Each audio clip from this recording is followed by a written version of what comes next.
അപ്പം എല്ലാവർക്കും വെൽക്കം. അപ്പം നമ്മുടെ പുതിയ വീഡിയോ എന്താണെന്ന് വെച്ച് കഴിഞ്ഞാൽ കാർ വാഷിങ്ങിലോട്ടും നമ്മുടെ ടെസ്ലയിൽ എങ്ങനെയാണ് കാർ വാഷ് ചെയ്യുന്നത്, കാർ വാഷ് എങ്ങനെ സേഫായിട്ട് വാഷ് ചെയ്യാം, ഇതിനെക്കുറിച്ചാണ്.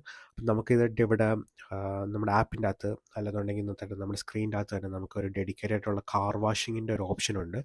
അപ്പം നമുക്ക് കാർ വാഷ് എനേബിൾ ചെയ്യാം. ഇപ്പം ഞാൻ കണ്ട പോലെ തന്നെ കാർ വാഷ് എനേബിൾ ചെയ്യുകയാണെന്നുണ്ടെങ്കിൽ നമുക്ക് സേഫായിട്ട് കാർ വാഷ് ചെയ്യാൻ പറ്റും.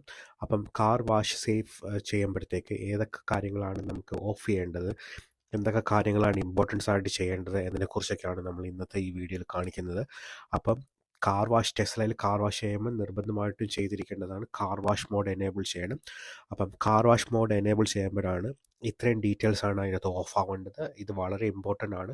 ഇത് ചെയ്തില്ല എന്നുണ്ടെങ്കിൽ നമ്മുടെ ചാർജിങ് പോർട്ട് അങ്ങനെയുള്ള കാര്യങ്ങളിലൊക്കെ വെള്ളം കയറാനുള്ള സാധ്യത വളരെ കൂടുതലാണ്.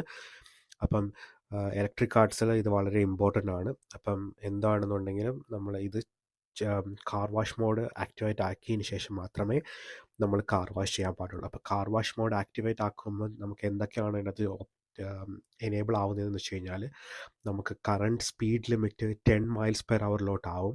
പിന്നെ ചാർജിങ് പോർട്ട് ക്ലോസ് ആവുന്നതാണ്. പിന്നെ വാക്ക് അവേ ഡോർ ലോക്ക് അത് ഓഫ് ആവും. ഞാനിപ്പോൾ എൻ്റെ കാറിൻ്റെ പുറത്താണ് നിൽക്കുന്നത്.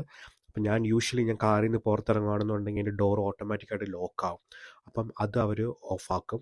പിന്നെ ഓട്ടോമാറ്റിക് വൈപ്പർ ഓഫാവും. ഇപ്പം ഞാൻ എൻ്റെ കാറിൽ ഓട്ടോമാറ്റിക് വൈപ്പർ ഓൺ ആക്കിയിട്ടേക്കാണ്. ഇപ്പം റെയിനിങ് വരെ സ്റ്റാർട്ട് ചെയ്യുകയാണെന്നുണ്ടെങ്കിൽ ഞാനൊന്നും ചെയ്യേണ്ട, ഓട്ടോമാറ്റിക്കായിട്ട് വൈപ്പർ സ്റ്റാർട്ടാവും. ഇപ്പം നമ്മൾ വാഷ് ചെയ്യുമ്പോഴത്തേക്ക് ഓട്ടോമാറ്റിക്കലി വൈപ്പർ ഓഫാക്കിയില്ല എന്നുണ്ടെങ്കിൽ വൈപ്പർ ഓൺ ആവുന്നതായിരിക്കും. അപ്പോൾ അത് നമുക്ക് ഓഫാക്കണം. പിന്നെ പാർക്കിംഗ് അസിസ്റ്റൻസ് അത് ഓഫാക്കണം. പിന്നെ സാനിറ്ററി മോഡ് അതും ഓഫാക്കേണ്ടതാണ്. അപ്പം ഇതൊക്കെയാണ് മെയിനായിട്ട് നമ്മൾ ചെയ്യേണ്ട കാര്യങ്ങൾ. അപ്പം ഇതെല്ലാം കഴിഞ്ഞിട്ട് sanitary mode, climate mode, trunk ഇതെല്ലാം മെയിനായിട്ട് ഓഫാക്കേണ്ടതാണ്. അപ്പോൾ ഫൈനലി നമ്മൾ കാർ വാഷ് കഴിഞ്ഞ് ഇതാണ് എൻ്റെ കാർ വാഷ് കഴിഞ്ഞിട്ടുള്ള എൻ്റെ ഫൈനൽ ലുക്ക്. അപ്പം നിങ്ങൾക്ക് വീഡിയോ ഇഷ്ടപ്പെട്ടതെന്ന് വിചാരിക്കുന്നു. എന്തെങ്കിലും കാര്യങ്ങൾ ഡൗട്ട് ഉണ്ടെന്നുണ്ടെങ്കിൽ കമൻറ്റ് ചെയ്യുക. വേറെ അടുത്ത എന്തിനെക്കുറിച്ചാണ് നിങ്ങൾക്ക് വീഡിയോ ചെയ്യേണ്ടതെന്നുണ്ടെന്നുണ്ടെങ്കിൽ അതിനെക്കുറിച്ച് ഡീറ്റെയിൽസ് അറിയണമെന്നുണ്ടെങ്കിൽ അതിനെക്കുറിച്ചും കമൻറ്റ് ചെയ്താൽ മതി.